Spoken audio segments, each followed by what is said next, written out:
For nearly 2 years, the Assad regime has waged a brutal war against the Syrian people, murdering innocent men, women, and children in their homes, in breadlines, and at universities. In the face of this barbarism, the United States has joined with nations around the world in calling for an end to the Assad regime and a transition that leads to a peaceful, inclusive, and democratic Syria, where the rights of all Syrians are protected. We've worked to isolate Assad and his regime, impose sanctions that starve the regime of funds, recognize the Syrian opposition coalition as the legitimate representative of the Syrian people, call for accountability for perpetrators of atrocities, and provide humanitarian relief to Syrians in need.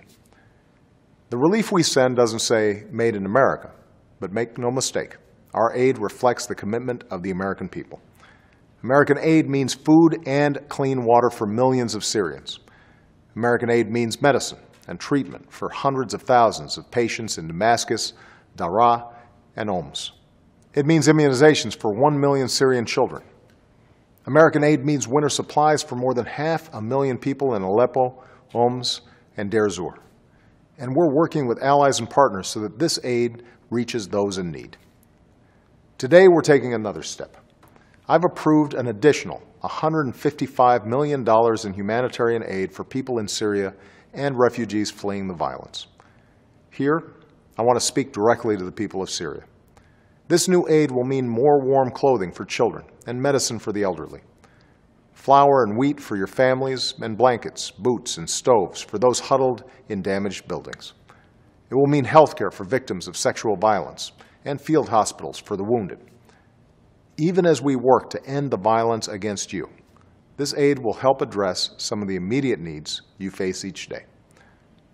This new commitment will bring America's total humanitarian aid to Syria to $365 million, making us the largest single donor of humanitarian assistance to the Syrian people.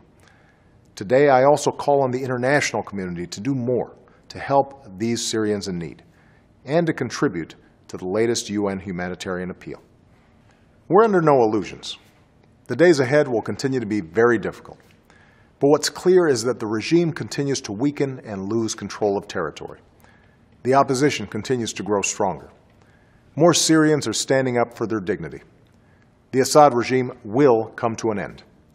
The Syrian people will have their chance to forge their own future, and they will continue to find a partner in the United States of America.